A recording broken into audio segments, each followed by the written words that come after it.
നമസ്കാരം. എല്ലാവരും ഓണമൊക്കെ ആഘോഷിച്ച് തകർത്ത് കഴിഞ്ഞിട്ടുണ്ടാവും കേട്ടോ. അപ്പോഴാണ് ഞാൻ ഓണത്തിൻ്റെ തലേ ദിവസത്തെ പ്രിപ്പറേഷൻ വീഡിയോ ഒക്കെ നിങ്ങളെ കാണിക്കാൻ പോണത്. സത്യത്തിൽ എനിക്ക് ഭയങ്കര സങ്കടമുണ്ട് കേട്ടോ. ഞാൻ ഓണത്തിൻ്റെ ഒരു വീഡിയോസും എസ്പെഷ്യലി തിരുവോണം ഉത്രാടത്തിൻ്റെ വീഡിയോസും ഒന്നും എടുത്തിട്ടില്ല. കാരണം നമ്മൾ ജോലിയിലായിരുന്നു. അപ്പോൾ നമുക്ക് ക്യാമറാമാന്മാരൊന്നും ഇല്ലല്ലോ. അപ്പം സ്വന്തമായിട്ട് ചെയ്യാൻ പറ്റാത്തൊരു സാഹചര്യമായതുകൊണ്ട് ഒരു വീഡിയോ എടുത്തിട്ടില്ല. ഇത് അവിടെ നിന്ന് ഇവിടെ നിന്നും കിട്ടിയ ക്ലിപ്പുകളെടുത്ത് ഞാൻ അഡ്ജസ്റ്റ് ചെയ്യുക. അപ്പോൾ ഞങ്ങൾ തലേ ദിവസം ശർക്കരയൊക്കെ വരട്ടി വെച്ചു. നല്ല അച്ചാറുകളൊക്കെ ഓരോന്ന് പ്രിപ്പറേഷൻസാണ്. അത് നല്ല ബോക്സിലാക്കി വെക്കും. ബോക്സല്ല കേട്ടോ, കുപ്പിയിൽ.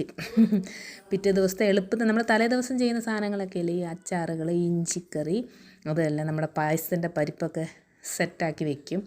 അതൊക്കെ പരിപ്പിൻ്റെ ശർക്കര. പിറ്റേ ദിവസം ആസ് യൂഷ്വൽ ഞങ്ങൾ ഊണ് കഴിക്കുന്നതിൻ്റെ വീഡിയോ എടുക്കാൻ മാത്രമേ നമുക്ക് പറ്റുള്ളൂ കേട്ടോ. കാരണം നമ്മളെല്ലാം ടൂ മച്ച് ബിസി ആയിരുന്നു. എല്ലാ ഫുഡും ഉണ്ടാക്കുകയാണ്. ഇപ്പോൾ എല്ലാവരും ഇപ്പോൾ റെഡിമെയ്ഡ് സദ്യ ആകുന്ന സമയത്ത് നമ്മളിതെല്ലാം നമ്മുടെ കൈകൾ കൊണ്ട് തന്നെ ഉണ്ടാക്കുന്നത് കൊണ്ട് ആ വീഡിയോ എടുക്കാനുള്ള ഇതില്ല. അപ്പോൾ ഊണൊക്കെ കൊടുക്കുന്ന വീഡിയോ ഒക്കെയാണ് കുറച്ചൊക്കെ എടുത്തിട്ടുള്ളത്. ഇപ്പം നമ്മൾ എത്ര പരിഷ്കാരം വന്നാലും നമ്മൾ ആദ്യം ഊണൊക്കെ കൊടുക്കുന്ന ആർക്കാണ്? വീട്ടിലുള്ള ആൺപിള്ളേർക്ക്. അത് നമ്മുടെ സത്യത്തിൽ പറയുന്ന എല്ലാവരും അവരെ ആദ്യം ഇരുത്താനാണ് നമ്മളെല്ലാം ശ്രമിക്കുന്നത് അല്ലേ. ഇതൊന്നും പുതിയ ജനറേഷൻ കേട്ടാൽ എൻ്റെ തലയടിച്ച് പൊട്ടിക്കും. എങ്കിലും അങ്ങനെയാണ്, ആൺകുട്ടികളെ വന്നോളൂ, എല്ലാവരും ഇരിക്കുന്നോളൂ, ഞങ്ങൾ വിളമ്പിത്തരാമെന്നിങ്ങനെ പറയും. എന്നിട്ടാണ് നമ്മളൊക്കെ ഊണ് കഴിക്കുന്നത്. എന്തോ അതങ്ങനെ ആയിപ്പോയി. അപ്പോൾ കുറേ കറികളൊക്കെ ഉണ്ടാക്കിയിട്ടുണ്ടായിരുന്നു കേട്ടോ. ഞാനും സിന്ധും അക്കച്ചിയും ഞങ്ങൾ 3 പേരും കൂടെ എല്ലാ കറികളും തന്നെ ഉണ്ടാക്കി. പക്ഷെ അതിൻ്റെ ഒരു ടേസ്റ്റ് ഒന്നൊന്നരയാണ്. നമ്മളെ വീട്ടിലുണ്ടാക്കിയ ഓണസദ്യയുടെ. റെഡിമെയ്ഡിന് അത്ര ഉണ്ടാവില്ല. അതിൻ്റെ ഒരു പ്രത്യേകത എന്ന് വെച്ച് കഴിഞ്ഞാൽ നമ്മൾ ഉണ്ടാക്കിയ സദ്യയാണ് ഈ വൈകുന്നേരം ആകുമ്പോഴും ഒരു മണവും നല്ല സുന്ദര മണവും അത് സസ്റ്റെയിൻ ചെയ്തുകൊണ്ടിരിക്കും. രാത്രി അത് ഊണ് കഴിക്കാൻ ഉണ്ടായാലും അതിനൊരു മാറ്റവും വരുന്നില്ല.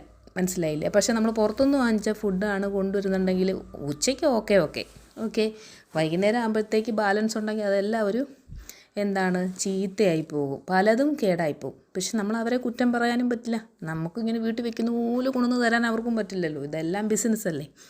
ഓക്കെ, കുറച്ചൊക്കെ നമ്മൾ എഫേർട്ട് എടുത്തു കഴിഞ്ഞാൽ ഒരു പക്ഷേ നമുക്കിതൊക്കെ സക്സസ്ഫുള്ളായിട്ട് അങ്ങോട്ട് ഉണ്ടാക്കിയിട്ട് ഇങ്ങനെ ഇലയിലിട്ട് വിളമ്പാൻ കഴിയും. അപ്പം ഞങ്ങൾ കുറച്ച്